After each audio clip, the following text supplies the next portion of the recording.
anti-abortion measure. Her name is Edwith Theogene, and she is our National Campus Coordinator for the Choices Campus Leadership Program. She is also on the Executive Committee of WIN, which is the Women's Information Network, and she's the network's director there. She's an extraordinary organizer I've worked with across the country, mobilizing and working with feminist leaders like yourselves to protect abortion access, to advance equality, to work for women's rights and gender equality for all. Please welcome Edwith Theogene.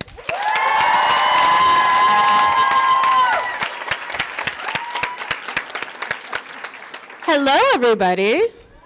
Hi. You all look so beautiful. Thank you for coming. Welcome to the National Young Feminist Leadership Conference. Thank you so much, Duverne. My name is Edwith, and I'm really happy to see all of you here. And I know that there's a bunch of folks here from like 30 different states, right? This is wonderful. Do we have anybody here from Florida? Go Florida! Florida in the building. All right. Anybody here from Tennessee? I love it. I love it. Anybody here from, let me see, Alabama? They're the greatest. You're all the greatest. Thank you so much for being here. I want to introduce another one of our campus organizers who's from one of our strongest teams in campus groups here in Virginia. She's also a cat mommy. She has a cute little white kitty named Tippy. That's adorable. You might see her. So I'd like to introduce you to Kelly Music.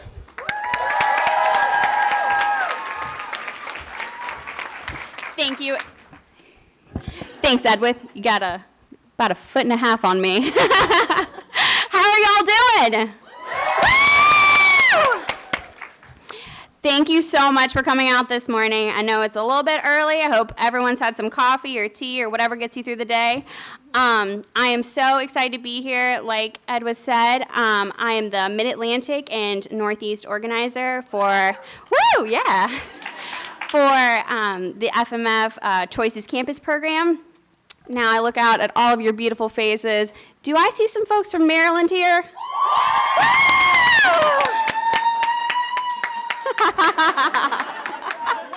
I'll take that as a yes. How about the beautiful but chilly state of New York? And last but certainly not least, my beautiful home state of Virginia. Awesome. Well, I am pleased to also introduce my good pal and member of the Beehive,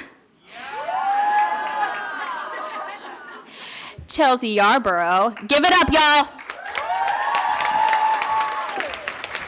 Hey, y'all. How y'all doing today? Good. That's what I like to hear. So my name's Chelsea, as Kelly said. I organize the South, and I organize HBCUs. And because I'm an elitist for my home state, I need to know where my North Carolinians at. Yes! Yes, North Carolina! Yes. Stand up. Take your shirt off. Twist it around your head like a helicopter. Okay, and because I like South Carolina, but it's not as great, I'm sorry. Like I said, leaders from my home state. Where are my South Carolinians at? Yes! I'm so excited to see all of you. I'm so happy that you're here. We're going to have a really, really awesome weekend of workshops and panels and discussions. I hope you get to meet someone you haven't met yet and make some really awesome connections while you're here. And thank you so much for coming. Last but not least, I want to introduce my favorite Badger, my favorite Midwesterner, Miss Mari Vongen, who is our Midwest campus organizer. Hey, everybody. I'm also really excited to be here. This is my first NYFLC. I want to give a shout out first and foremost to any Iowa folks out there. Woo, yes, Drake. Also, I just took a trip out to Ohio and I met a bunch of folks there. I know you're here. Any Ohio people? Yes, I see you. And then last but not least, I am from Minnesota, and I know I have a group here from Minnesota, from Minneapolis. Where are you guys? Yes. All right, awesome. So we have a bunch of really great speakers here today, and I want to give them time, but first to go over some logistics. This This is a hotel. It is not our hotel. We have mostly taken it over, but just to be aware that there are a lot of other people here. And then everyone take a look at the letter of intent in the program. This is how we want to frame this weekend. This is how we want the weekend to go. You don't have to look at it right now, but look at it at some point. We also want to have a great conference where everyone is heard and respected, so that's outlined in the letter of intent. Also, there are gender-neutral bathrooms downstairs by Lincoln Hall. Yes. And just to note, it is daylight savings this weekend. Spring forward, yes. And then last, we are your campus organizers. So we are a resource for you generally, but especially this weekend. If you have any questions or concerns, come find us. We are happy to help. Now I want to introduce Holly Davis. She is from Denison University in Ohio. She's here to talk about the importance of student activism. She is a member of several organizations, including the American Association of University Women and the Denison Feminists. Her current scholarship focuses on the importance of after-school programs in readying teens for college. She is a young critical theorist, a civil rights scholar, an artist, and a lifelong learner. And personally, I know her to be an incredibly intelligent, passionate feminist activist, and I'm excited to hear from her. So give it up for Holly Davis.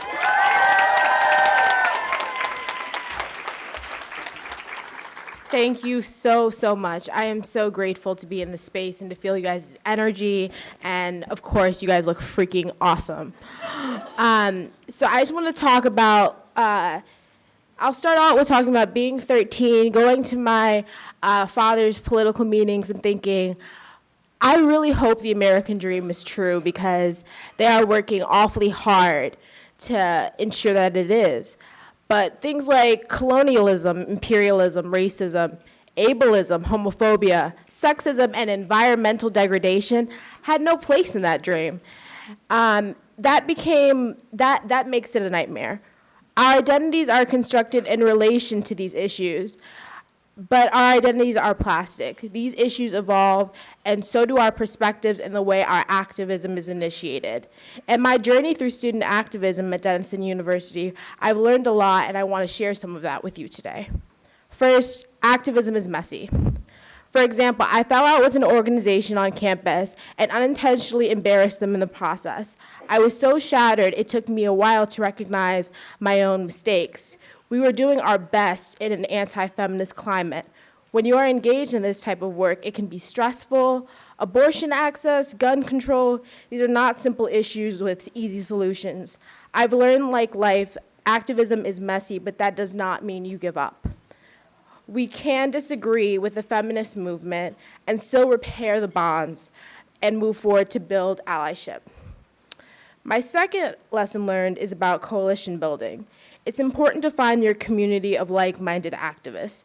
Through my work with Denison Feminists, the American Association of University Women, and others, I have met so many amazing feminist activists. Erin, the president of Denison Feminists, who's also here today, is an excellent example of how activism is integrated into our lives in continuous ways that builds off each other. She has been an ally to me in standing for issues of racial injustice in big and little ways. Through my activism, I have been able to connect with Ohio's now president, the founders of Denison Socialists, and I'll soon be joining their exec board. We plan to have monthly activism projects and connect with the students at Ohio State. As your life becomes more defined by your politicized identities, people are drawn to each other by this commonality. Can you guys hear me okay? Yeah. Okay, good. Third, don't be afraid to move beyond your comfort zone to build solidarity. Being an activist can be a lonely life if you're surrounded by people who aren't engaged politically but realize the possibilities for allyship and leadership. Remember how I began describing how our world is created along these axes of power? Those problems are huge, and working with different groups allows you multiple platforms to advocate. How many of you have watched the recent Black Power documentary? Okay, hey, all right. Power to the people. Dr. Erica Huggins recounts an African parable in the documentary. 3 blind men touch an elephant. One man grabs the tail and says, "Oh, this must be a rope." Another man strokes the tusk and says, "This must be a spear." Another touches the elephant's side. "This must be a wall."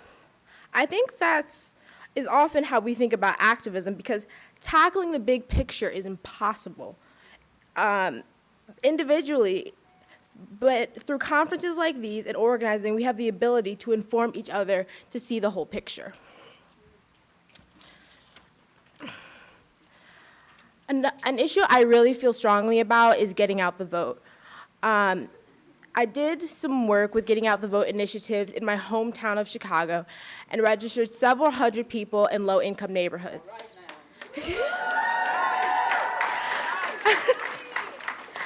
I believe that connecting with organizations off campus that have a similar mission is essential to building a coalition. But you don't have to be a part of a group to be an activist. While everything I just explained is very intentional and often involve group processes of activism, many opportunities lie in individuals. For example, Dr. Melissa Madera, a professor in women's studies, hosts a podcast called The Abortion Diary, where she interviews women who've had abortions and is the vehicle for other women to process that experience. Another example, I supported my 9-year-old sister's fundraiser for her class by donating artwork that she sold. I am teaching free art classes in April and creating a presentation about women in science to the local grammar schools with a few friends. I truly believe that the possibilities are limitless. It's not about waking up in the morning thinking you can change the world. At its most fundamental level, it's about making the world a little more bearable and a little more just.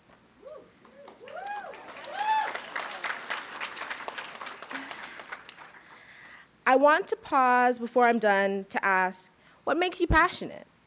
What do you think will lead to a more just future? What is justice? What theories are you reading? What essays are you writing that dislodge conventional ways of thinking? That is empowerment. That is a way to discuss ideas without recreating hierarchies of power. When we write and theorize in this way, we question the status quo. We see reality as plastic instead of rigid. Okay. So I just want to end by saying activism can be stressful, activism can be demanding, and remember to recognize your body and your brain's needs, and sometimes pause to take care of yourself. Schedule it in if you have to, create a reward system, surround yourself with people who will remind you, but do whatever it takes to keep you whole and sound and safe, because you want to do this for a long time, not just for college. So I can't wait to have lunch with some of you, I hope, and get to know you better. So thank you for listening.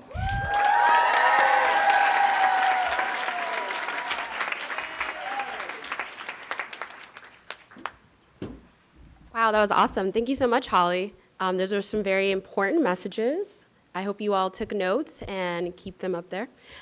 So to keep the program moving, I'd like to introduce our next speaker, who is the president and co-founder of the Feminist Majority Foundation. She also twice served as the president of the National Organization for Women. And in terms of activism and doing it for a long time, she's been doing it. She's also really awesome. I like to call her boss lady sometimes. I would like to introduce to you Eleanor Smeal, but you all can call her Ellie.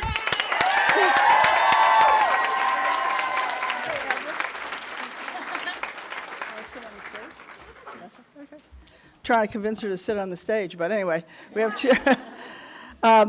it's great being here, and we didn't call anybody out from the West, and I wanted to make sure that one of the campus groups that came the farthest was from Portland Community College. Yeah. I just think it's fabulous that you're here, and we do have a Western conference, but I always love it that Portland always comes, and we really appreciate you being here. We have here high schools, and we didn't mention any of the high schools, but we're going to do that on Sunday. But how many Girls Learn programs are here? From high schools. Yeah, we're competing with ourselves. As we do this conference this weekend, the United Nations Status of Women's Commission is convening in New York. And our high school program for the feminist majority, which is called Girls Learn International, coordinates the girls program with the Girl Scouts at the UN for the Status of Women's Commission. So a lot of our high school groups have gone to New York. But I'm glad some of you all are here. And what I can't get over is 400 when I say girls, I really mean from 8th grade to 12th grade, will be at the UN Status of Women Commission. And you know what they're fighting for? Is that the United States and every country has a girl delegate. As we say, if we're going to have all countries become more empowered and more developed and more less poverty, less suffering, we must, in fact, educate and promote the girl child as well as the boy child. But they're saying, if you're going to promote girl child, we want a voice in it. And I think they're going to get it. They're working very, very hard.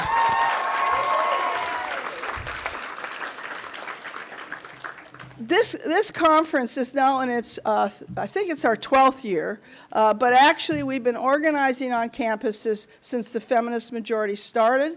We're growing. We're in 44 states, over 600 groups now, and we're keeping on growing. Every group has different names. We have all kinds of different names. We do have feminist majority leadership alliances, feminist unions, feminist clubs, feminist connectives. You got the point of the one word. But in fact, some of the words don't even have feminists in it. They have women's leadership, whatever. But they have one major goal. That is, we're going to change the world. And this time, when we go for equality, we're leaving no one behind.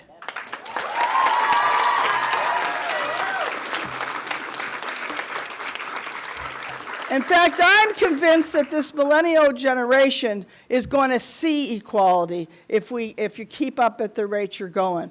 I'm so thrilled, by the way. When we started the feminist majority, everybody said we misnamed, that we weren't a majority. We were made fun of. That lasted for several years. We kept doing polls, and we kept on showing we were a majority. Well, what just happened, and I couldn't believe it, the Washington Post, which, you know, we're always told about the liberal press. Well, don't believe that. It's the corporate press. But anyway, we're always told that we are exaggerating our numbers. So they did a poll just now with the Kaiser Family Foundation and the Washington Post. And they used the Feminist Majority Foundation poll of 1995 as their base. And guess what? The numbers are higher. And right now, according to their poll, 60% of women in the United States self-identify as feminists. And it's not going to surprise you that the largest group, the highest percentage, is the 18 to 29-year-olds. So now no one's ever saying anything about her name again, I hope. But actually, the numbers are even better than that. We did a poll after the election, an exit poll after the election of 2012, of voters, this is, and 72% of Democratic voter females said they're feminists. 72%. A majority of independent women self-identified as feminists, and even 35% of Republican women. And by the way, I'm not leaving men out of this. That number is going up. In fact, now they're comfortably asking men if they're feminists. Before, they refused to ask it. Major pollsters only asked if they were supporters of the women's rights movement, which gets a higher number than men declaring themselves as feminists. But they now are asking men, and we're registering, it depends on the poll, somewhere between 35 and 40% of men. So we welcome the guys here. We got to get those numbers up, but we're going to get there. we are a majority, and we got to start, in fact, registering that in elections and stopping the nonsense of deciding if is there climate change? I mean, can you imagine it's the 21st century, you guys are about to launch and they're having this irrational discussion? You got to change that. It's just ignorant to say there's no climate change. And by the way, we have here, and we have on all of our conferences, ecofeminism and the environment, because there's not going to be much good if we have an equality in a planet that's dying. This planet cannot die. We have got only one. In fact, if you look at your program, we have almost every subject covered. Not everyone, but almost, because obviously feminism is for everyone. And it's universal in its issues. I don't want to talk real long here because I want to make sure that you hear all of our featured speakers.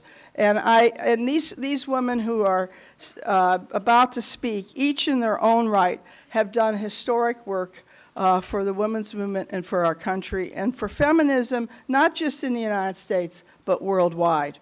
I have a bad announcement to make. Our first speaker was going to be Marcella Howe, and she's an old friend who has been a champion of reproductive rights.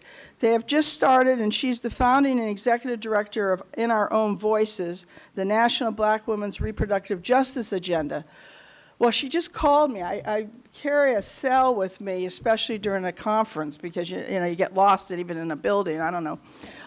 You can't live without these cells. Thank God I had it with me. She was on the ground. She calls me and says, "Ellie, I am sorry." I said, "What are you sorry for?" She says, "Well," I said, I sort of had an accident. She was coming and was at the Metro Center getting a cab. And unfortunately, she fell down and apparently might have broken a knee. And she's apologizing to me. I feel terrible because I had really encouraged her to come. She has been a little ill on another matter, and she fell, and she was surrounded. This is what feminists are. They're strong.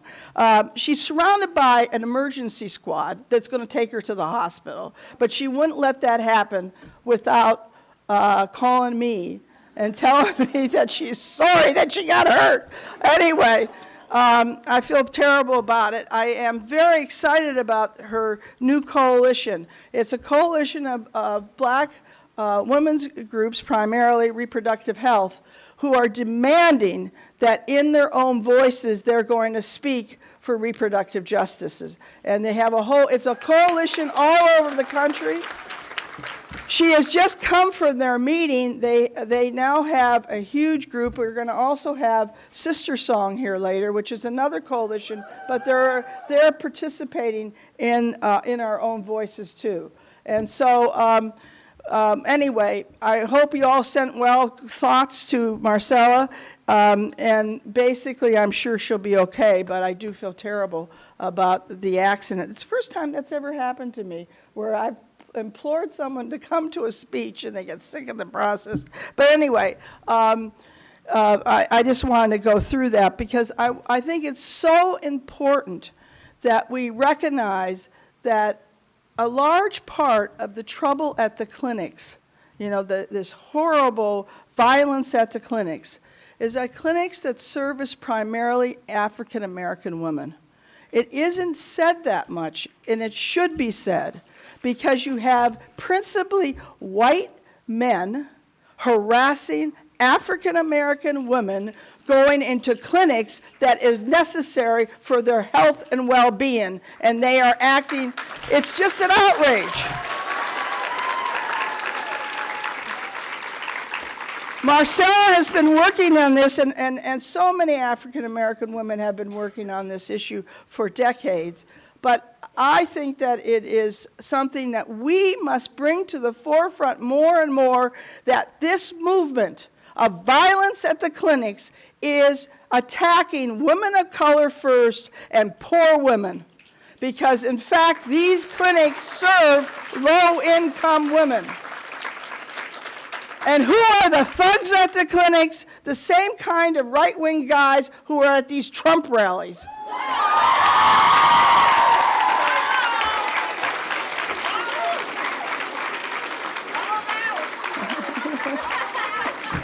But I'm not supposed to be political. This is a C3 conference. But you can't help but noticing it. It's right in your face. And I have been at many, many clinics with escorts. The National Organization for Women, which I was proud to be, I was president for more than 2 terms, by the way. But anyway, supplied in the old days, but now so many organizations are supplying the escorts and the defenders. But I've been at many clinics, and I can't tell you how horrible it is. And we have got to recognize the racist, the how would you say it? It's more than racist. The attack on low-income women and the racist element of it that should not be tolerated. And I really implore all groups, and all individuals here, if you can escort at a clinic, please do it. It will change your whole notion of what is happening in the reproductive justice field and why these self-righteous people are really, there's something wrong here, and that we don't get it on television. You know, we just had a terrible shooting at Colorado Springs. It gets like 1 day or 2 days or 3 days in the press, but every day, day in and day out, somewhere in our country and at too many clinics, there's this terrible harassing and more than harassing, intimidation, and more than intimidation, terrorizing of the patients, of the healthcare workers, and of the administrators of these clinics that are servicing us. And it's got to stop. Anyway, I gave a little bit of what Marcella was going to say. She was going to say a lot more than that, and I mean, she will definitely be back. And I thank her for doing all the work that they're doing. Now, the next speaker is also in the same vein. In fact, I met Gloria when she was the political director of NYFLC. And what a political director. You did such a good job. NYFLC, which is one of our allied groups, is one of the leading political, they call themselves the political arm of the reproductive rights movement. And Gloria was a political director par excellence, recruited hundreds of pro-choice candidates in quite a few states, all throughout the country, and at the congressional level. And now, and it's been 15 years, she's been the leader and the founder of the Progressive Majority, recruiting candidates at the state legislative level and at the congressional level to run for office. But she's here also in a C3 capacity. And those of you who don't know the difference between the two, an educational group like the Feminist Majority Foundation cannot get involved in partisan elections. But you can do a lot of educational work. And so most groups have a C3 educational arm, and like us, we also have a political arm. You're here in the capacity of the feminist, I think it's associated with the Progressive Majority, right? Is the, in the leadership, that name, I got it, the Public Leadership Institute. Now the importance of this, and this is a very important project that they're doing, is that they're creating model legislation to advance the agenda for reproductive rights. And what's been happening is, for too long, we are standing trying to protect existing rights, while the opposition is restricting rights. And so now a movement is saying, enough already. We have to move forward, not constantly stop bad things from happening, but move the line forward so there is more health protection, more gains for women's rights and reproductive health. And so you've created an entire model legislative kit, and I have to tell you, this is one very hard, not only a hard worker, but a strategist to advance reproductive health and a whole host of progressive legislation. Gloria Totten.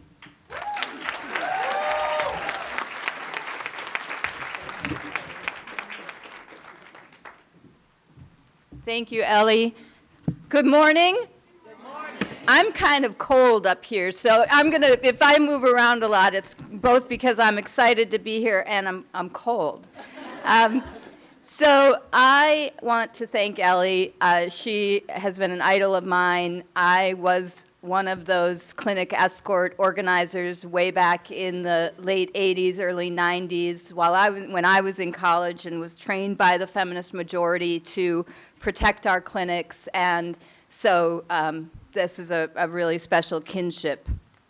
There are a couple of things I want to give you by way of background, and then I will launch quickly into my remarks. The first thing that you need to know is that I'm one of 9 children. 7 girls, 2 boys. We went from being like no food in the cupboard poor to my mom marrying a bricklayer poor. And so I like a good fight. And being one of 9 children, I learned how to strategize and win from a very early age. And so I may sometimes use language that isn't exactly progressive as I talk about going on offense. But this serves me well because I'm not afraid of confrontation, and I think that's where we need to be right now. So part of everything that we're about to talk about is informed by that, and I might say a little more about that later. The second thing that I want to say is that Ellie mentioned I ran Progressive Majority from 2001 until 2011, focused exclusively on the recruitment of progressive candidates, not just pro-reproductive rights and justice folks, but pro-labor, pro-environment, pro-civil rights, pro-GLBT issues, education, public health care, like the whole range of issues. Because we knew that there were a lot of you out there. When we started Progressive Majority, they said, you're not going to find people that are good on everything. And we said, we don't play oppression Olympics anymore. Those days are over. Flash forward to today, every coalition in every state, the Democratic Party, the Republican Party, frankly, they all know now that there are a lot of people out there who care about all of these things, who, as Ellie says, are not going to leave anyone behind and are ready to fight for them. 2010, bad year, right? Republicans picked up almost 700 seats, flipped. Progressive Majority's win rate was 37% in 2010. We lost bad. They now control the majority of state legislatures.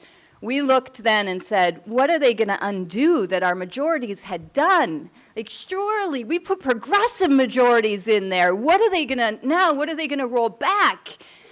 That was the big question we asked ourselves the day after the election. So we went into our states, Pennsylvania, Ohio, Minnesota, places where we had flipped. We had flipped 6 state legislative chambers and 47 local governments over a decade. And I went in and said, what are they going to undo? Guess what? Not much.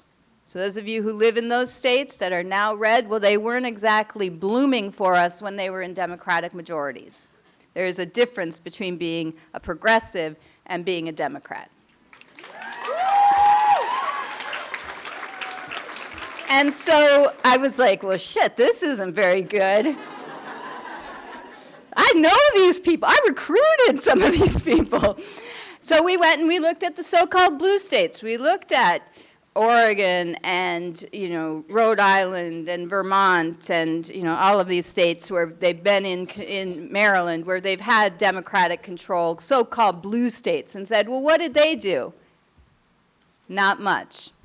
So I don't care what state you live in, there is a hell of a lot more work to be done. And I am here to implore you to do it on offense, not defense.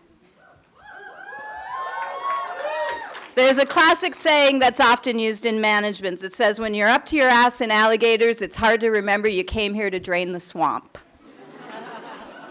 Ladies and gentlemen, we are up to our ass in alligators.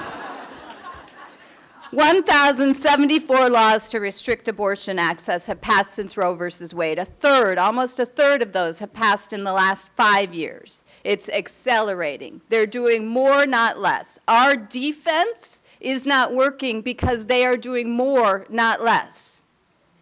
The whole, policymaker inclination to say, well, if I just keep my head down, and let me peel the curtain back a little bit for you guys. This is not just the politicians who are saying this. Mainstream advocates who represent the whole range of progressive issues you and I care about have said this too. Force needs to come from the outside, into our movement, into whatever party you're affiliated with.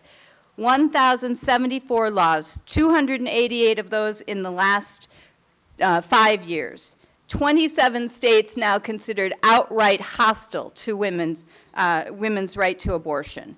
174 chips on your autonomy, on your dignity, on your health, on your economic security,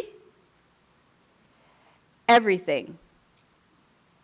Holly mentioned we live lives that are plastic, not rigid, right? Every single part of that is being chipped away by these laws. And what's behind these numbers? Blocking medication abortion, banning specific procedures on abortion, banning when abortions can happen, not just at 20 weeks, but at 6 weeks, because what the hell, we might as well. Bans on private insurance coverage for abortion, mandating that doctors recite medically inaccurate information to patients, shutting down clinics, defunding Planned Parenthood, all under the guise of protecting women's health. I feel protected, don't you? And what's our response been? Well, in some states, we're pushing insurance companies to be able to allow doctors to dispense 12 months of birth control coverage instead of 3 months at a time. We're allowing doctors to treat partners of people diagnosed with an STI without seeing them first. We're banning conversion therapy for minors, expanding dating and sexual violence education.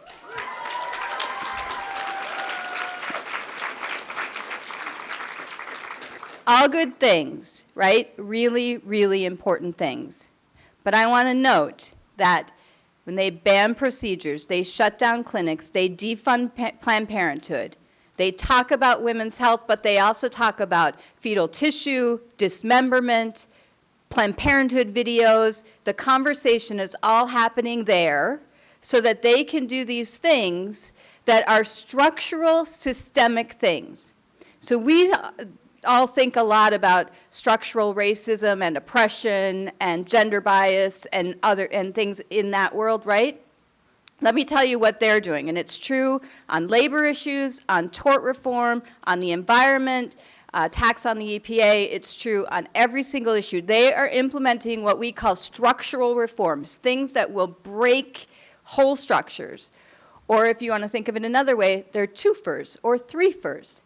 So they defund Planned Parenthood, which reduces the number of providers we have on all aspects of women's care. They take a major abortion player out of the mix. They take a major source of activists and money out of the Democratic Party, and thereby leaving progressives where? Nowhere.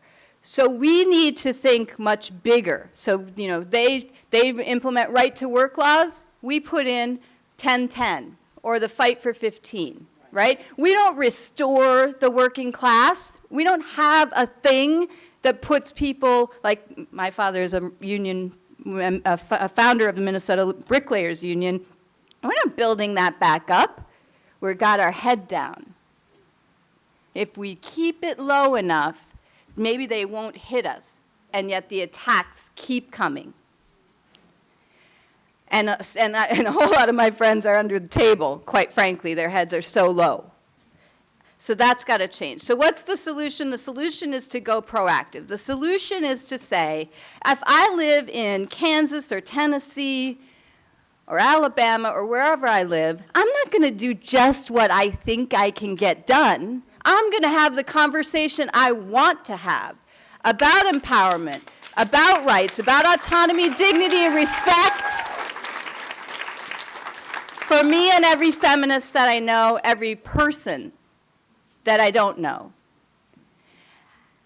So what does that look like? Well, we just happen to have written a book called A Playbook for Abortion Rights. We are Abortion Out Loud. Here's what it looks like. Expand providers. Imagine if we set our sights on putting medication abortion in every medicine chest of every woman's house who wanted it. Where are they going to pick it? Who are they going to shoot? Where are they going to bomb? Right? It's ours. We control it. It's in my bathroom. Imagine if we started thinking like that instead of thinking that, well, if we just block this 20-week ban, then we'll be okay, right? Expand. What if we expanded the number of providers? What if nurse practitioners and abortion providers and private OBGYN and people could conduct telemedicine in the way that they needed, and we expanded the number of people who were able to provide the service? What if we called certain acts of violence what they are? Anti-abortion terrorism. And what if that was defined in law? That if you bomb a clinic, if you shoot a doctor, that's not picketing, that is not protesting, that's not free speech, that is a hate crime, it is an act of terrorism that deserves to be punished at that level. What if we regulated crisis pregnancy centers right out of business, got rid of them? What if we called them out? We have a bill in the book called the From Day One Act that I like to think of as the put your money where your mouth is act, which is to say we're going to introduce legislation that says you support children, you have the Infant Protection Act after all, you must love children. So if you do, we want universal pre-K, not just for we want universal pre-K for 3-year-olds. And 4-year-olds. We want full-day kindergarten. We want Medicaid expansion. We want to expand the children's health care coverage. We want paid family and medical leave. You care about families?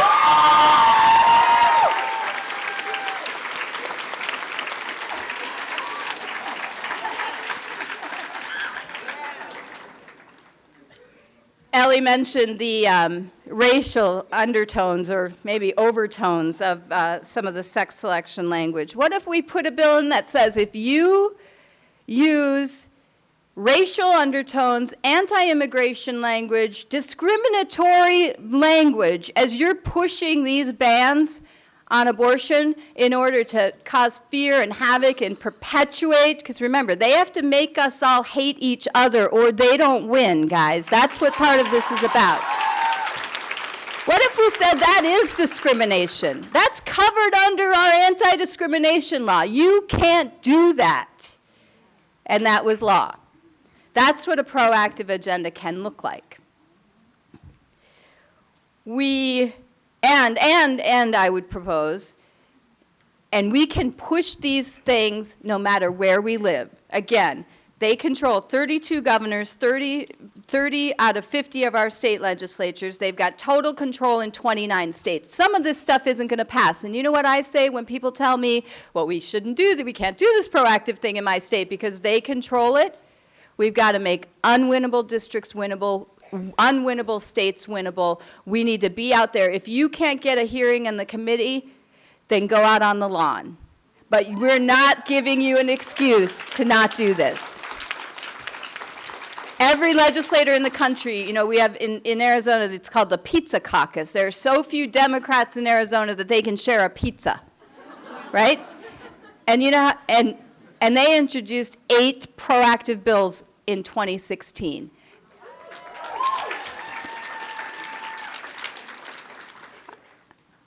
I'll close by just saying again that this is as much your fight as it is mine. I happen to have a network of 13,000 progressive elected officials who want to work with us, who want to do this stuff.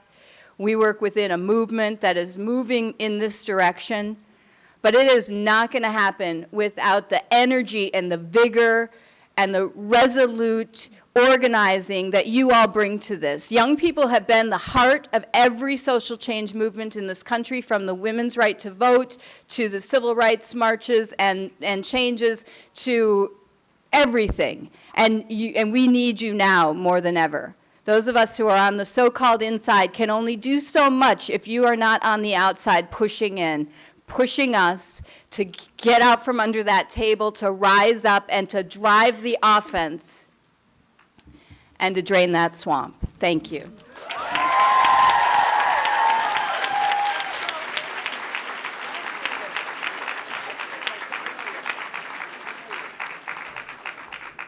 Well, that got us going in the morning. I mean, that was great, and in so many topics, you can see how everything is intertwined.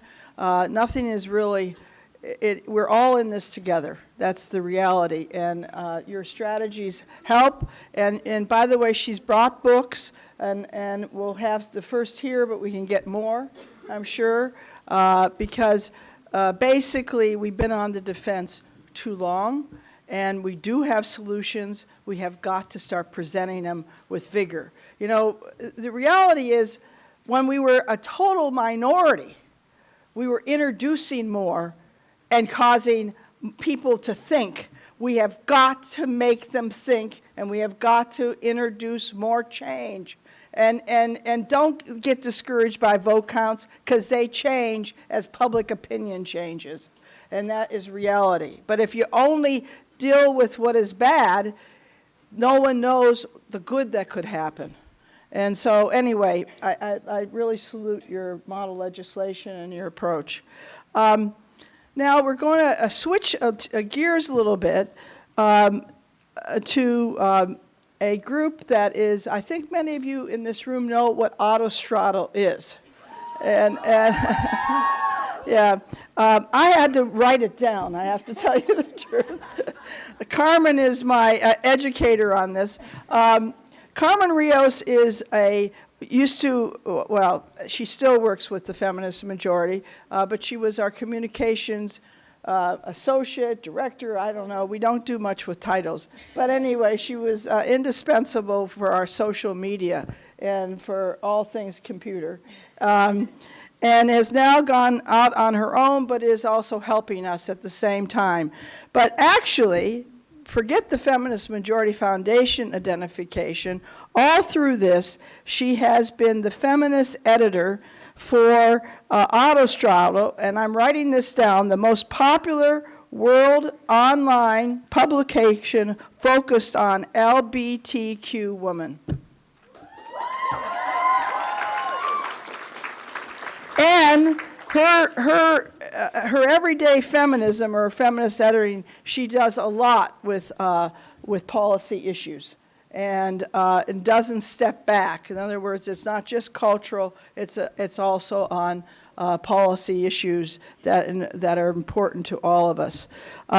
She is out there working constantly for everything we believe in. Reaching a very large constituency that now is worldwide. And because of the internet, we are reaching people. By the way, just the Feminist Majority, one of our publications is Ms. Magazine, and we now reach, listen to this number, I just love it, directly 68 million people a year through our Facebook platform alone. And by the way, 10 million of them 10 million are worldwide. In other words, 58 million in the United States, 10 million worldwide. And I personally think it's an undercount, only because we get we hear from so many people. I mean, I come from the time when you were doing a mailing, and we did it around a dining room table, and you had to hand collate it, and you'd work so hard on what it said, because goodness knows, once that mailed to a few thousand people, it took you another couple of months to get it out. Now you have an idea, 10 minutes later you can tell 1 million people. It is unbelievable. And I think it is why the feminist movement is growing so large. And I'm so glad that you're now reaching a worldwide audience. So I want to introduce Carmen Rios, who is making revolution online.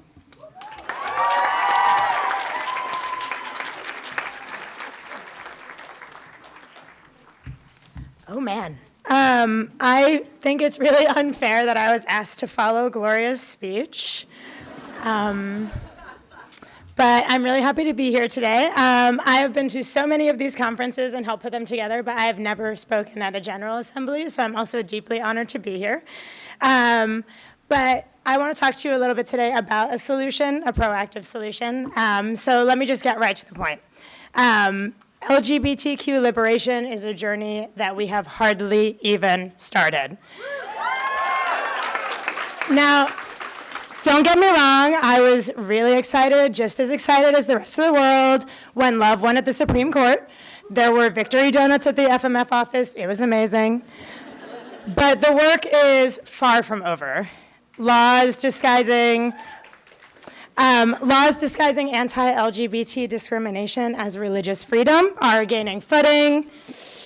Trans women are being forced out of the bathrooms where they feel the most safe and the most right. Bakers, doctors, childcare professionals alike refuse to take care of gay people, watch the kids of gay people, bake a cake for gay people.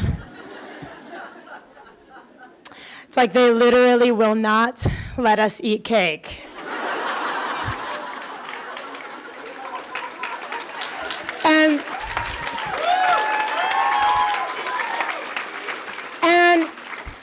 I don't want to settle for a world where folks can get gay married on Sunday and get fired for being gay on Monday.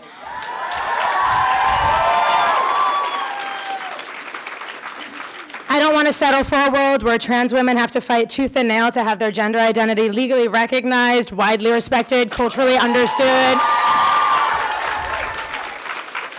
Let's be real, I really don't even want to settle for a world where we every year have to print our own gender-neutral bathroom signs for this conference.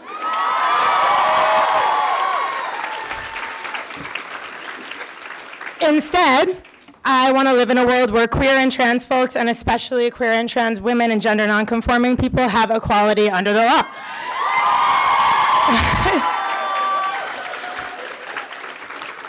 But there are 0 federal laws protecting LGBT people from outright discrimination. And across the country, new laws are doing just the opposite. They're putting LGBT people at risk, and they're making us second-class citizens.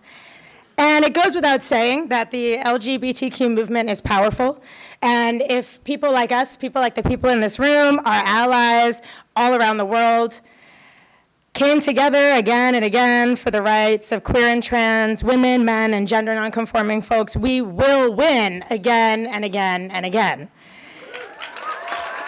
And that's why we have to take this fight to Congress and push for legislation like the Equality Act, a bill that would amend the Civil Rights Act of 1964 to include gender identity and sexuality, putting an end once and for all to the legal loopholes that make anti-LGBT discrimination okay in this country.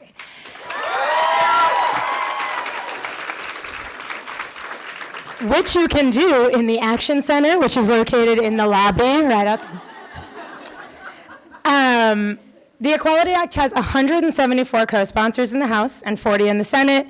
Spoiler alert, only 2 of those members are Republicans. So part of this fight is also refusing, from this point forward, like Gloria said, to let people play political football with our human rights. They just can't get away with that anymore. Equality and justice are the foundations of our Constitution. Ending discrimination is our political and moral imperative as human beings on this planet. And the rights of any person should never be fodder for a partisan debate, political dysfunction, winning an election, any of those things.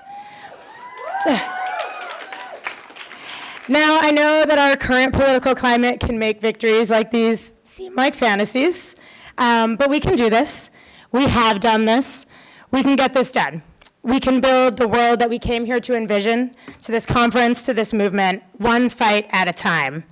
What matters the most is that we never stop fighting in the first place, no matter how big our victories get and how imminent our victory seems. So let's get fighting, let's get building. Welcome to NYFLC.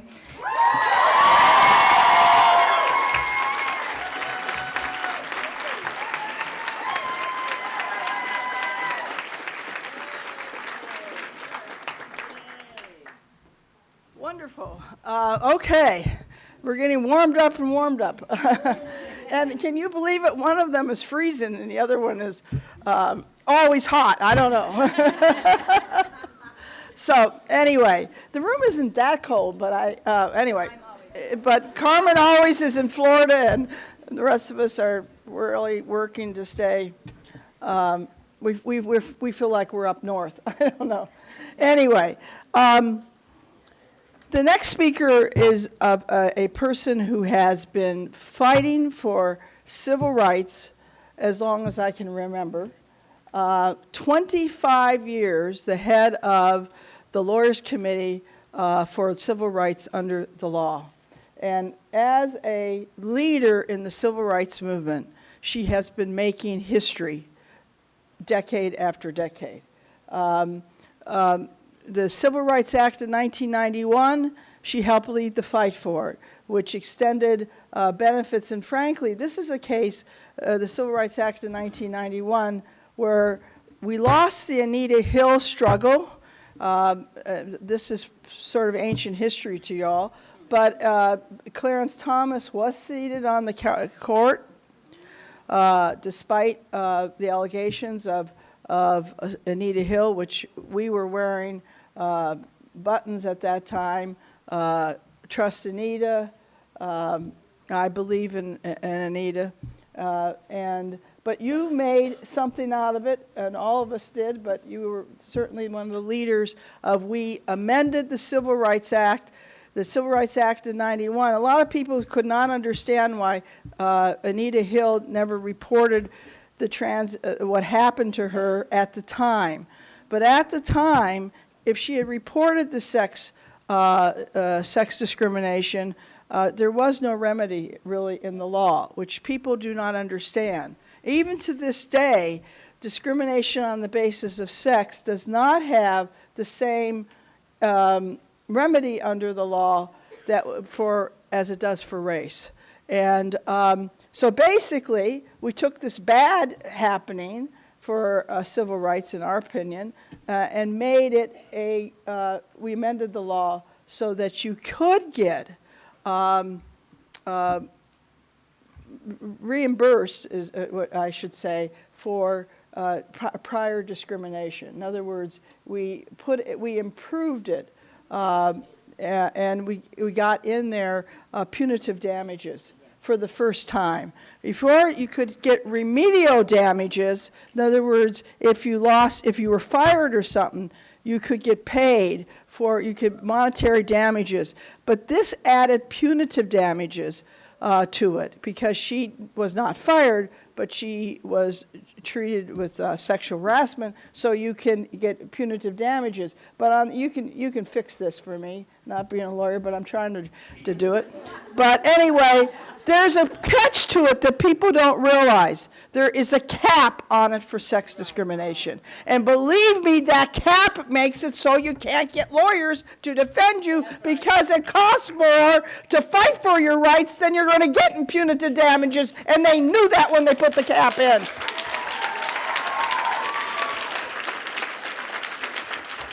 What our opponents want is they want to say we have equal opportunity and equal rights, but they don't want to put any teeth in it, and they don't want to make you be able to enforce the law. And that is something that we still have to correct to this day. Anyway, Barbara, back to introducing Barbara Arwine. She fought, she's also was the head, and I think still is, on the voter protection whole project. She has fought against voter suppression before most people understood there was voter suppression. They used to blame it on apathy. We know now that they are suppressing the vote, and that's why the turnout in the United States is lower than in other democracies. But you have fought it tooth and nail. You're going to still fight it. But she has just left the Lawyers Committee and has formed a new coalition called the Coalition for Transformative Justice, because she sees it very holistically. She is going to try to change the system, to make it so, what you were saying, Gloria, that to change the structures so that you can have justice. But she can tell you better than I can. This new coalition we are very excited for, and we're very happy and proud that you have joined us. Barbara Arwine, a fighter for all of us and a historic figure herself.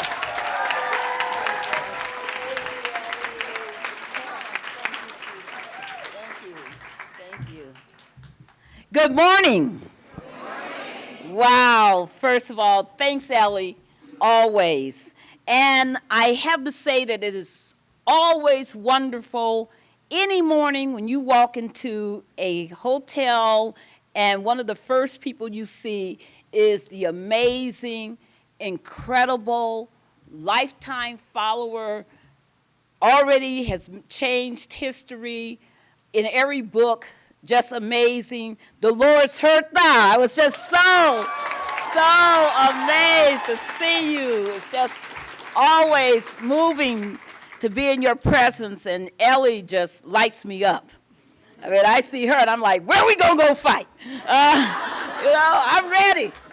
So it is, so it's always, Ellie is just one of the real inspirations for our movement, and it's great to be on this panel today with Gloria and Holly and Carmen, and to really bring all of our issues together because they are interdependent, they are interlocked, they are in fact many of the same.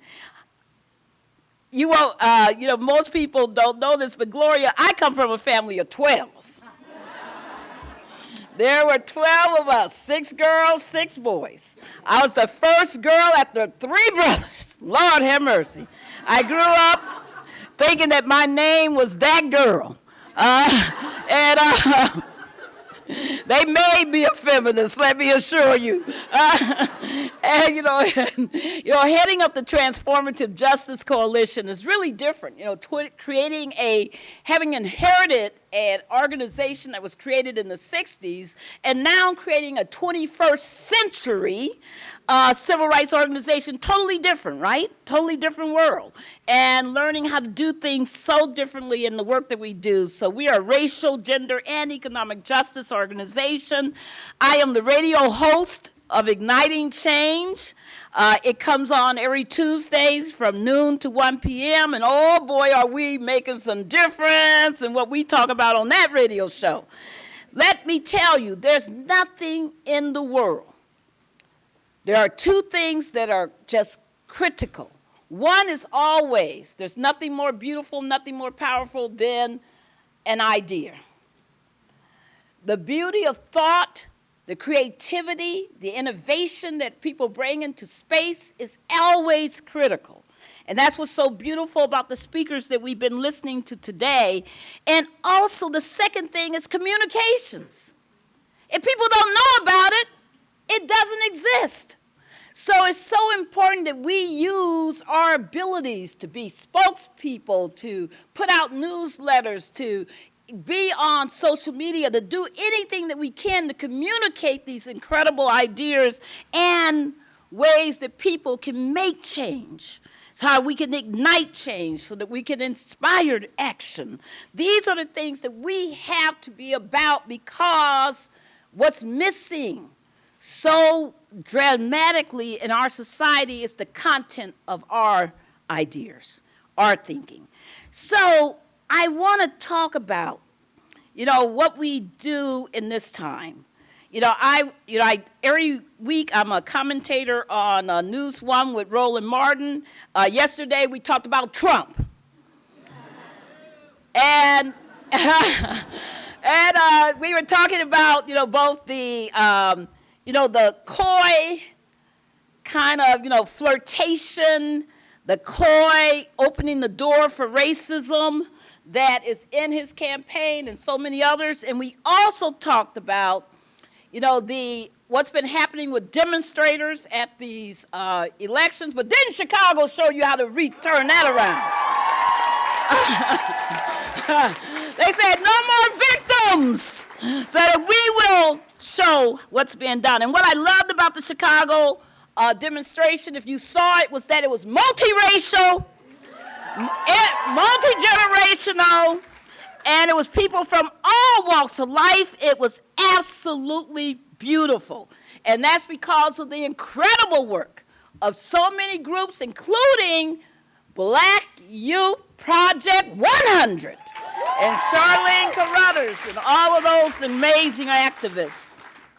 When you shut down the Magic Mile, shutting down Trump isn't anything.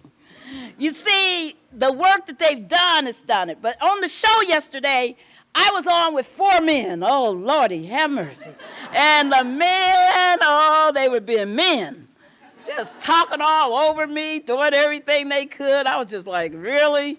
And then, when I finally got to speak, I spoke about Trump, and I talked about him being about how, his campaign is all structured on this ideology and this persona and this cult of being an alpha male.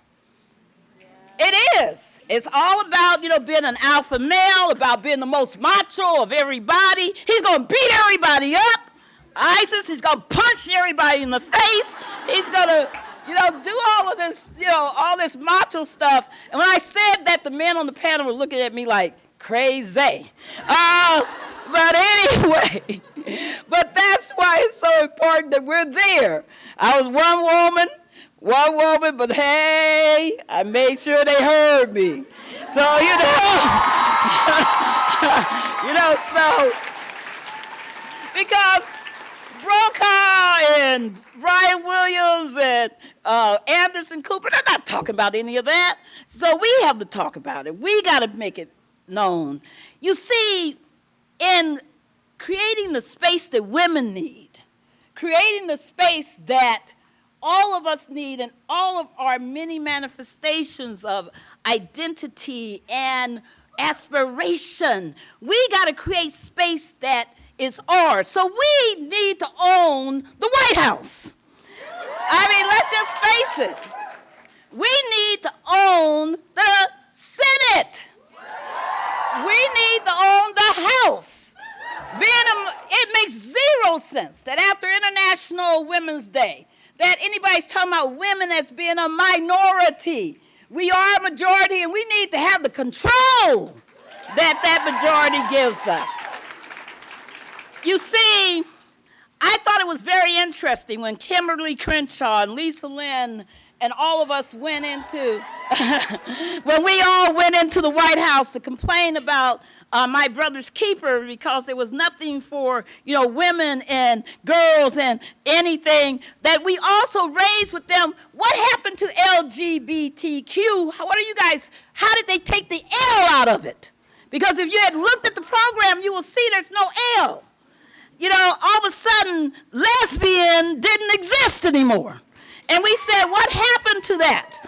We raised those kind of issues, even though our fight was fundamentally over the exclusion of African-American women and African-American girls, within this framework. How can you have a program that's only about men? You telling us who's endangered? Don't start it with me. So it was, quite a battle. Right now, as we stand here, there are several things we got to be worried about. One is that the voter suppression is rampant in our nation. There are 133 voter suppression bills pending in the states right this moment. There are, on Tuesday, North Carolina, Florida, Illinois, Ohio, and Missouri will go to vote. This will be called the decisive Tuesday, as they're calling it. And North Carolina has a new monster voter bill of suppression. Florida has some of the worst voter suppression. Ohio, oh my goodness, Ohio always has some kind of voter suppression going on. And it is, so critical that we understand that part of the work that we have to do as feminists in order to control and to change the power structure that it reflects who we are in our thinking is that we have to fight voter suppression. We have to defeat it. We have to make sure that we have control.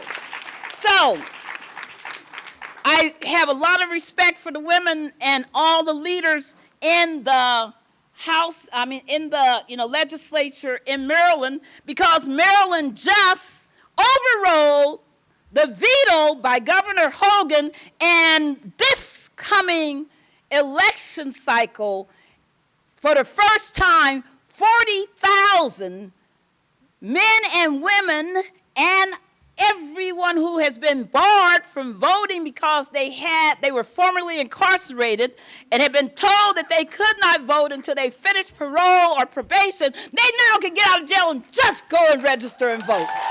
That is our work.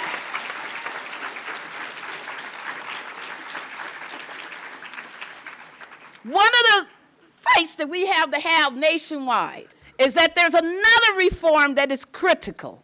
California got it, Oregon got it, and every state should have it.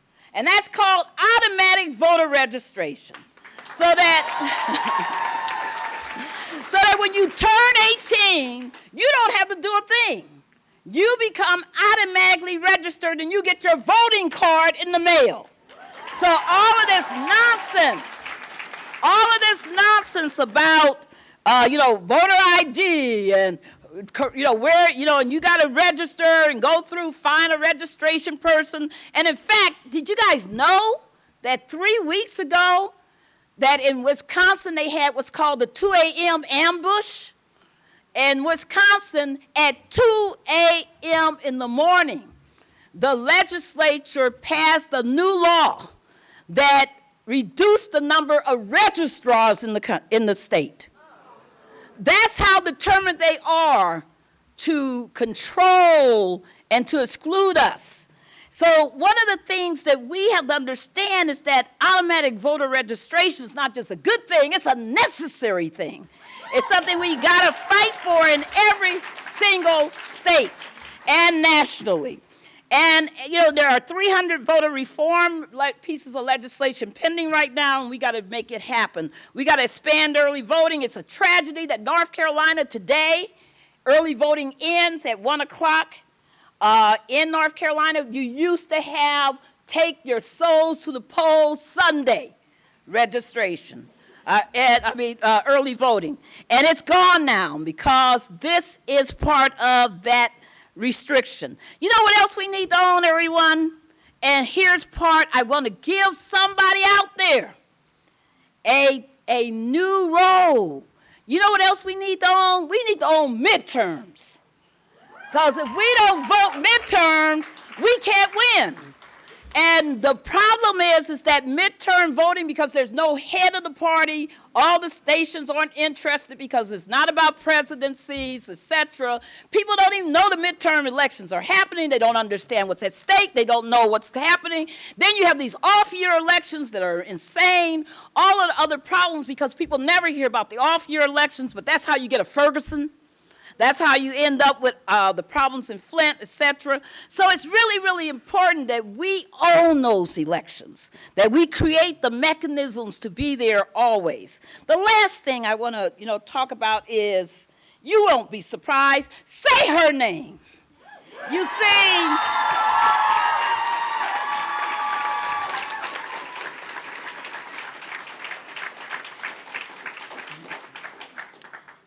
It's bad that we have to fight for justice for Sandra Bland, for Rakia Boyd, for Michelle Cassell, for so many others. And we also here in the state of Virginia, we not only have the fight for Natasha McKenna, but we also have the fight for India Kager, who was slain by the Virginia police in September of last year. We have to be there, my sisters, my brothers, my everybody. We got to be there. I don't care what your pronoun is. We got to fight because they're fighting against us. They don't care. They're killing us, and they're killing us because of who we are and who we aren't. Think about this, my brothers and sisters and everyone. Think about this. In this country, last year and early this year, we had to fight to get justice for the OKC 13, the Oklahoma City 13. These were 13 black women that a police officer targeted to rape, used his badge to rape, and threatened them that if they complained, that he would make sure that they didn't see the light of day again, or that they would be imprisoned. This case, when it happened, when it came to light, the entire community, even within the African American community, people didn't want to stand up for these women. Why? Why? Because they were low-income women. Why? Why? Because they had previously had some involvement in the criminal justice system, which is how he targeted the women. Why? People said, well, they're just not respectable. You see, and of course, we know that this kind of badge to rape is happening. Another target of these police are trans women. Huge target. Huge target. And we got to understand that if we don't say her name, that the 1,000 police, think about it, rape is the most underreported crime in the country. Rape by police, can you imagine how underreported it is? Yet 1,000 police in a 6-year period were prosecuted and disciplined for having engaged in sexual misconduct during the time that they were employed and on the job working. I want us to be clear that in this country right this moment, that out of the 18,000 existing law enforcement units, that only a third of them even have a policy that talks about sexual assault being illegal and a criminal act by their police officers. Only 1/3. That means 2/3 have nothing. Oklahoma City had no policy, has no policy, even in light of Hoskla. New York City, New York, the state of New York has no policy. We have no idea how many assaults there are in the state of New York because nobody is compelled to keep records. The same for the state of California. This is one of the things I want to urge as I leave the podium. We need 100% coverage. We need every single department to be covered. Join us in this fight for 100% coverage. We have to do this. We have to make sure that in addition to not killing us, that you can't rape us. It's gotta be that way. And this is the other side of the movement because every time I read and I don't see sexual assault coverage on the agendas, I know we got work to do. But you can do that work. You can go and demand and check with your police department in your area.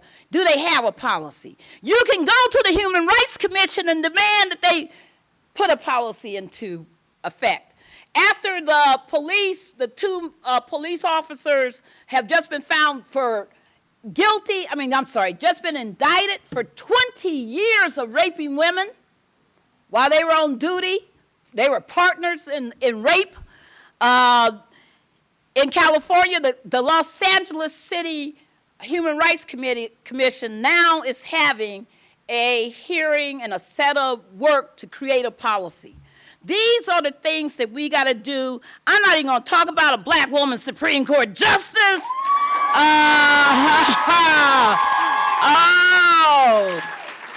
And we all know that, in Flint, we need to arrest Governor Snyder.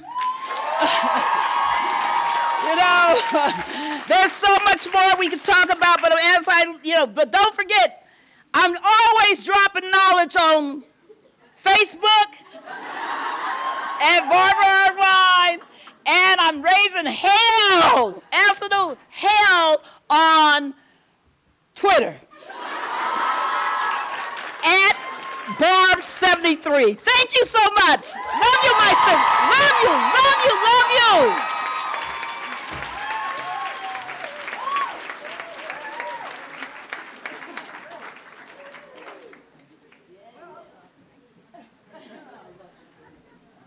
Barbara covered half the world right there. More than that, no. Thank you so much. Are you all fired up? If you're not, you would be, I don't know where you are. You got to be. We're such wonderful, wonderful speakers. And I want to take a minute to thank the sign language interpreters. They've been doing a great job, and I wanted to thank them. I also want to thank some of our sponsors, our sister organization, the National Organization for Women. They're always with us. They even send people to help us set up, et cetera. And Planned Parenthood, Catholics for Choice, the Alliance for Justice, IPASS, a whole group. And why I'm mentioning some, if you go back and make sure you go to the exhibitors, it'd be great because they've been there. And also get some of the things that are in the exhibits. There's all kinds of T-shirts. There's all kinds of stuff. I'm trying to get this bracelet off, but I want you to, there's little bracelets there for Afghan women. It's Kandahar Treasure. All the money goes to them. We don't make any money on it. We just it helps employ 400 Afghan women in a very difficult area of the country. Our Afghan project you'll hear a lot more about tomorrow. But just it's an education yourself just to look at the exhibitors' tables. And I just wanted to put a plug in for that.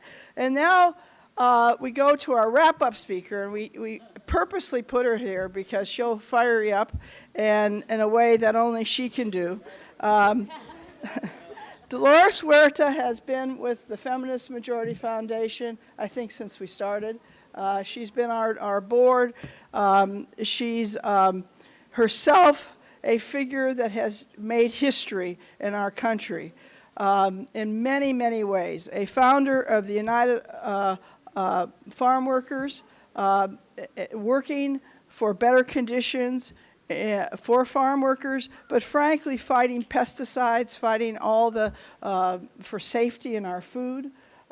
She is a negotiator that was absolutely imperative for improving conditions, still fighting at a, I'm not going to say her age, but you can figure it out, or you could Google it. But she puts us all, I said to everybody, if Dolores can fly, this is what she did in the last 24 hours.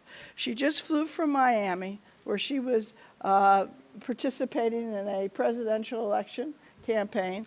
She then flew from Miami to her home in Bakersfield, because she had to do something there, because she'll tell you about the organizing of the Dolores Huerta Foundation, which she has formed, which is doing the day in and day out organizing work to make sure that communities that are underrepresented are heard and that their voices are in the state legislature and in Congress. She then flew here on a red eye, and they lost her luggage. And then I can't go into, anyway. She got herself together enough to come, because without any clothing, almost. And now she's going to leave us and fly to Illinois for a rally, and then to another state. I forgot the other state. Back to Florida. Oh, back to Florida. Okay, sure, why not? Go back to Florida. Anyway, she honors us constantly by making the Feminist Majority Foundation a priority. We met many years ago, I don't know on what demonstration or what rally, or we have marched together and worked together. This woman is unbelievable, and finally, she's recognized by our president. President Obama bestowed upon her the highest honor you can get as a citizen of the United States, as a civilian, the Presidential Medal of Freedom. And 2012. But I know, I can just tell you, having marched with her, walked with her, strategized with her in many, many ways and on many issues, this woman is for real. Down to her body, every bone in her body, she's fighting for justice for all. I salute my friend, Dolores Huerta.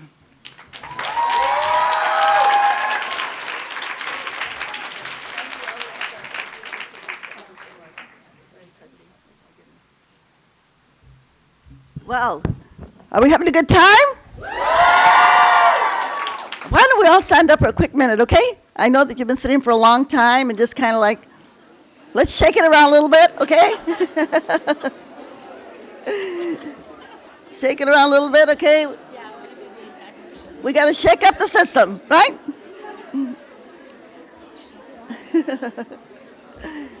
That's great. Thank you.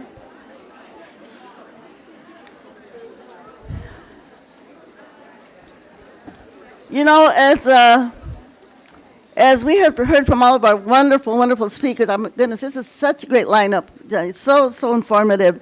But you know, and we see all of these things that are, all of these legislation, all of these moves that they have against women.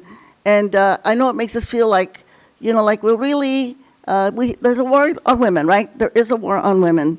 And we have to recognize it and we have to acknowledge it, but at the same time, we know that we have to get up and fight against it. When we talk about the voter, you know, suppression of voters, I think there's also a suppression against women to vote. There's a big suppression on that because I think that their whole idea is that they keep focused on these issues, these social issues like abortion, on the LGBT issues, on immigrant rights issues. As long as they can keep the country focused on those issues, you know what happens? That they really, a lot of people aren't really thinking about the bigger issues like income inequality, right? And you know, we know that women are at the bottom of this. That women make, you know, less money than men do, even in today's world. Who would know that? We know that if we look at the political candidates, all of a sudden, they're not saying very much about women's rights. Two of the candidates that are running for the Republican Party, Rubio and Cruz, have actually voted against the equal pay for women. And that's not getting a lot of publicity out there. So, you know, I think this is what they're doing. They don't want people to really focus on what's happening in income inequality. And when we think about what that looks like, when you see that you have, you know, we all know about the big movement that we have right now for the $15 an hour wage, minimum wage, right?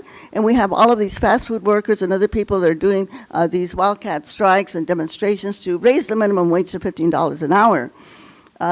And we look at that, what does it look like just, if we go back, maybe back, you know, 40 years ago or so, what a chief executive officer of a corporation made was like 40 times more than a worker. What does that look like today? A CEO makes 500 times more than a worker. And you look at some of these, I call them obscene salaries of some of these chief executive officers, where they're making like $14 million a year in their salary, you know, and even in some of these health insurers, they're making $8 million a year, $6 million a year, and yet the cost of health insurance is going up. And so I think this is a distraction. They want us to keep the public focused on these other social issues so they can not have people really look at what's happening in terms of income inequality. And then the way that works is that you've got these super billionaires like the Koch brothers. Have we all heard about the Koch brothers? We can say a big old boo. So, these men, these two brothers, the Koch brothers, they're worth like $40 billion. $40 billion. And what they are actually doing is that they're actually buying the Congress. And they are very much, as you know, against any kind of, they don't believe in global warming. And they are trying to elect candidates to the U.S. Congress, people that will really support the petroleum industry and the coal industry, and kind of stop the advance that we have towards alternative energy, which we all know, Mother Earth, Madre Tierra, if we don't take care of Mother Earth, then all of us are gone, right?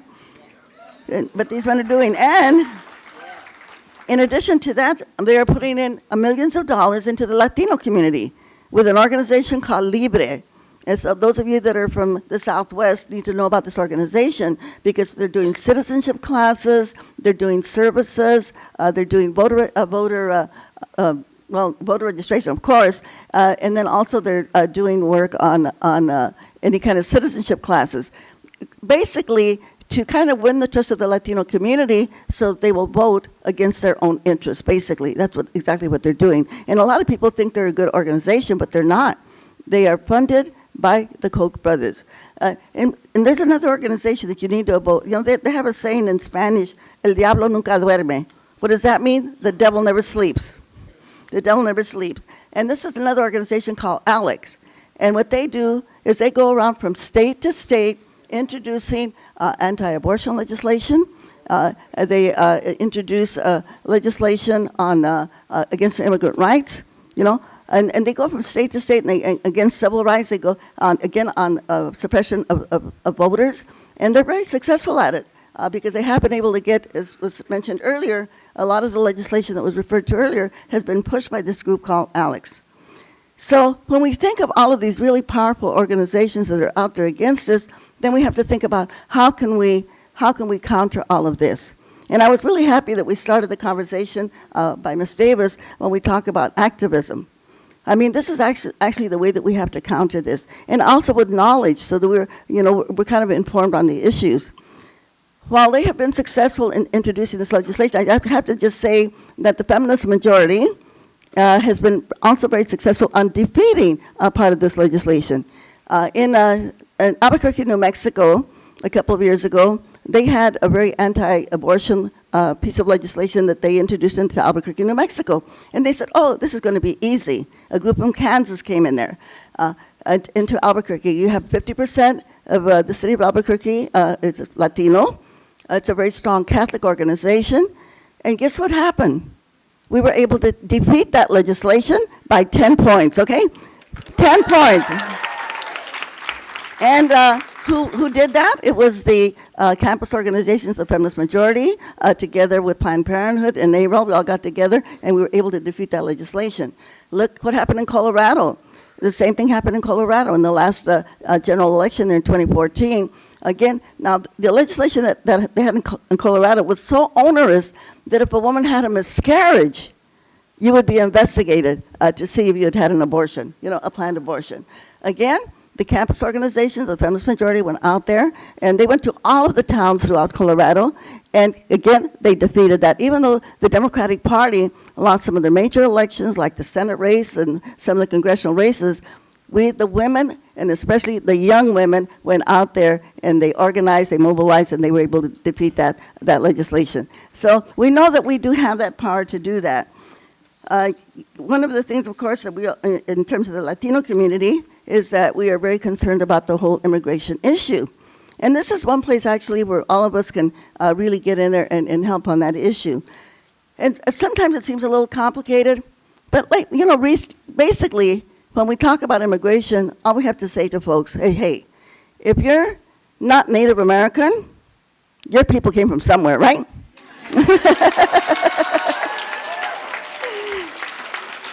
And so when we ask for legalization and citizenship for people who are here undocumented, hey, this is not any different. That has always been the policy of the United States of America from day one. We have to remember, number one, this was a brown country, you're right, when the immigrants came from Europe to begin with, all right? Let's remember that. And so this has always been the policy that people can become citizens in this country. It's not any different than anything that we've ever done in the past. And one of the big issues that we have during this election cycle that we've heard a lot about immigration is that President Obama, he actually put out an executive order. He put 2 executive orders. One of it was for the dreamers. Do we have any dreamers in the house? All right. There they are. And that executive order basically said that if you were brought here to this country as a young child, you grew up here, and this has always been your home, then you know what? You can have the right to go to college, you can have the right to have a driver's license, and you can have a work permit to work in the United States.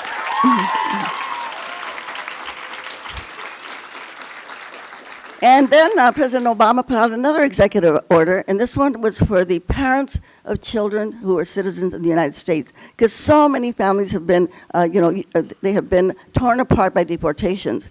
And the executive order of Obama, that's exactly what it said. If you're the parent of a child born in the United States, you can have a work permit, you can also get a driver's license, and you can stay here in the United States to stay together with your citizen children. Now, that was over a year ago, and that law should have been implemented, but it hasn't been implemented. Why? Because 26 Republican governors went to court to stop this executive action from taking place. And they went to court in Texas, and guess what? There were some conservative Republican judges that actually went to court and said they ruled that this could not be implemented. So where's it going now? It's going to the Supreme Court. And in the meantime, families are being separated, and this is so wrong. You know, people, you can imagine the pain that children have and the fear that they have that their parents might be deported. And, this was all for naught, because actually we should have been able to fix the whole issue of immigration reform a decade ago. And unfortunately, we are still fighting that.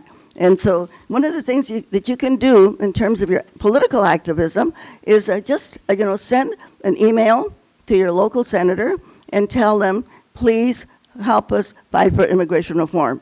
Because the overwhelming public has also said that they support immigration reform. So, it's just a matter of will, and we know that they've made that a hot issue during this election, and there's no excuse for it. There's no reason why we shouldn't have immigration reform. It's time that we do that. Now,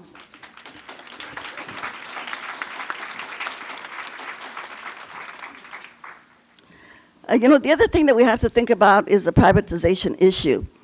We talked a little bit about what's happening in the criminal justice system and the number of people that are incarcerated, and I think you probably heard this, and I'm going to probably repeat it, is that we have more people in prison in the United States of America than any country in the world.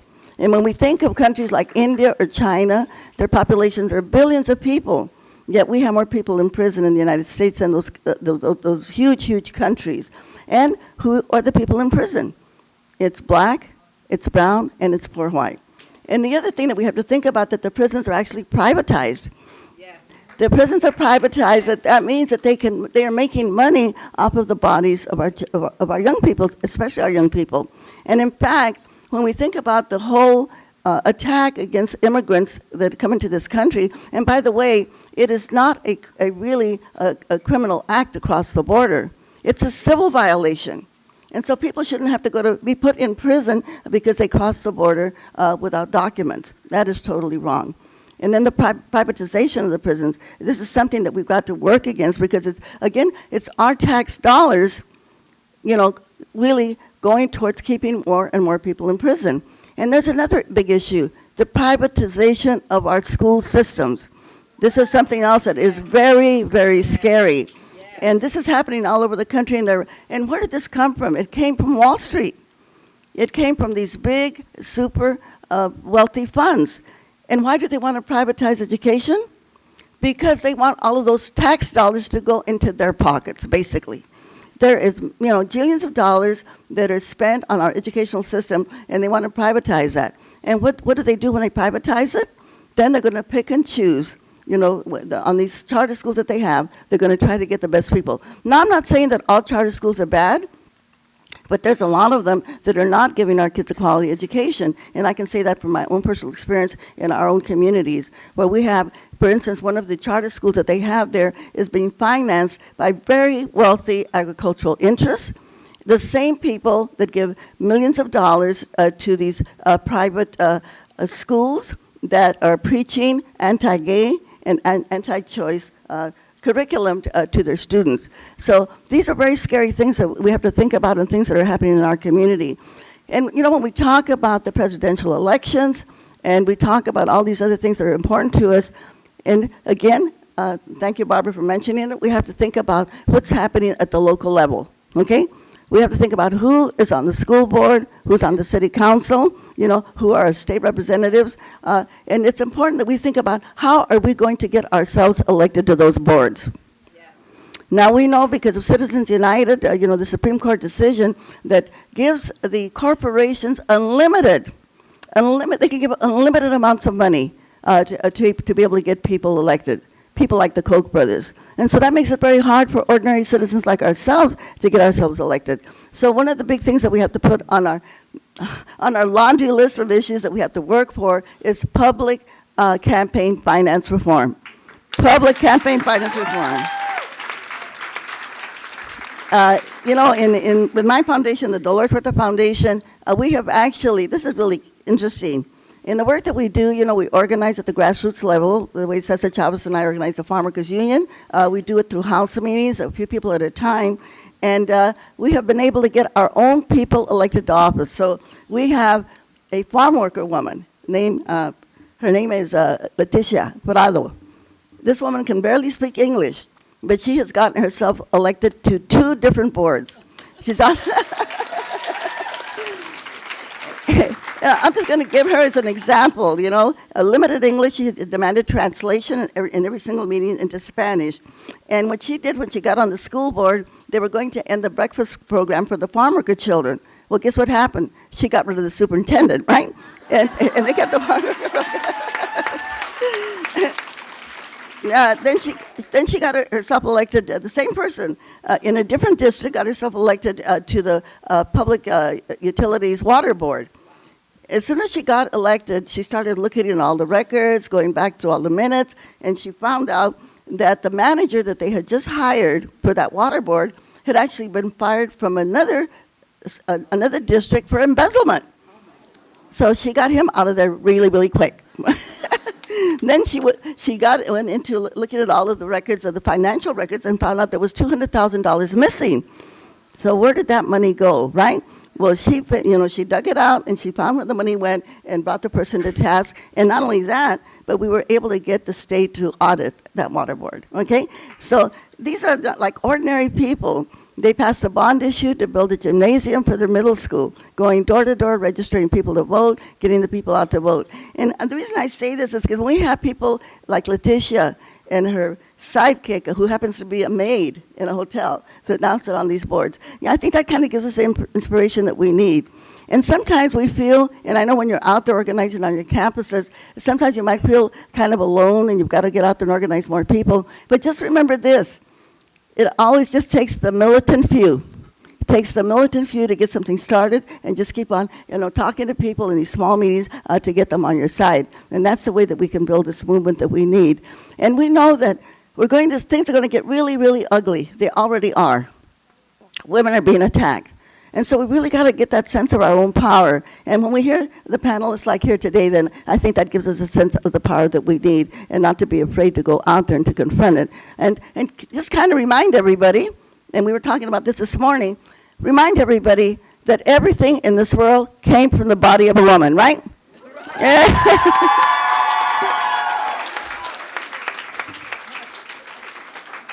So that's what we have to continue to dismantle the systems of oppression that are facing us. And I want to say one thing, too, about racism. And maybe some of you have heard me say this before. When we think about racism, one way that we can really eliminate racism is just to remind ourselves that we are what? One human race, right? Yes. Okay, what's the scientific name of our human race? Homo sapien. And we know that our human race started where? Africa. Our human race started in Africa. As our human race went across the planet, you know, some of them got lost over there in Europe, okay? Kind of lost their color. Now, some of us have to go to the tanning salon or to the beach to get our color back, right? And we know that we are, since we come from Mother Africa, that all of us are Africans of different shades and colors, right? Think about that. Think about that. And so we can say to the Ku Klux Klan, which is still alive and well, that White Citizens Council, those members of the Tea Party, they know who they are, right? Let's just say to them, get over it, you're Africans. Get over it. So let's spread that message and remind everybody that we are one human family, that we are one human family, and that we need to protect each other, okay, and support each other, and fight for justice, all of us together. So I'm going to share with you a word from Africa, from South Africa, which means exactly that. We, the feminists, are coming together to fight for justice. We, the feminists, are coming together to fight for justice. And the word is wozani. Can you say that word? Wozani. So I'm going to say 1, 2, 3. I want all of you to shout wozani at the top of your lungs, okay?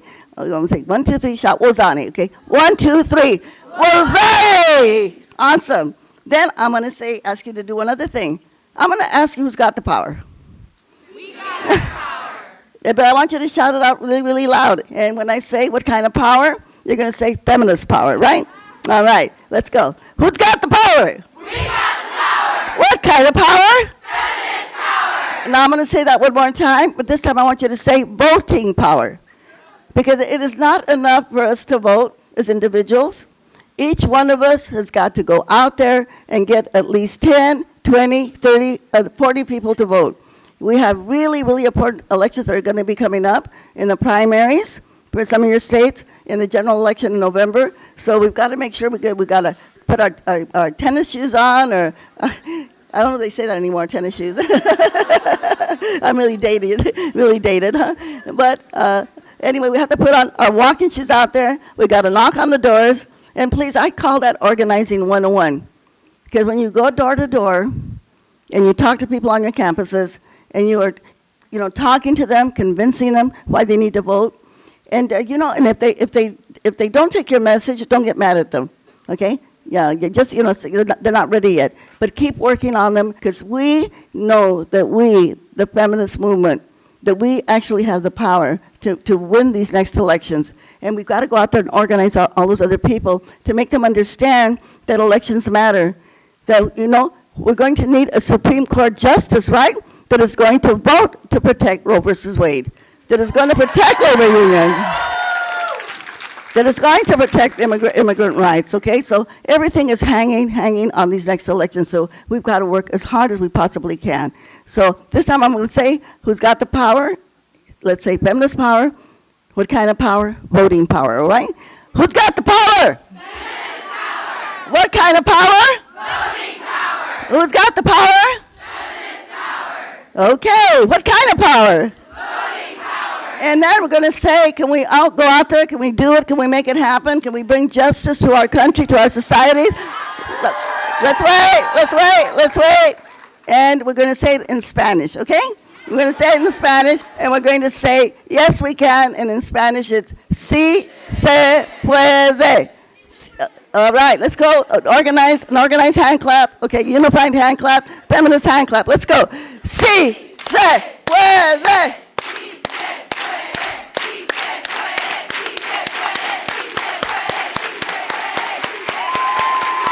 Muchas gracias. Thank you very much. Sí se puede.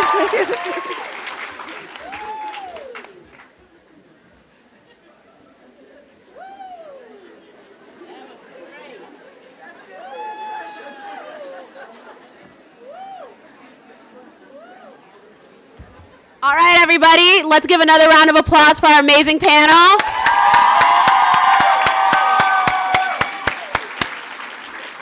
All right, right now we're going to start off with our workshops and our panels, and we're really excited. We all worked really hard to put this together for you all. So take a look at your agenda, figure out where you're going to go, and let's get this party started! Woo!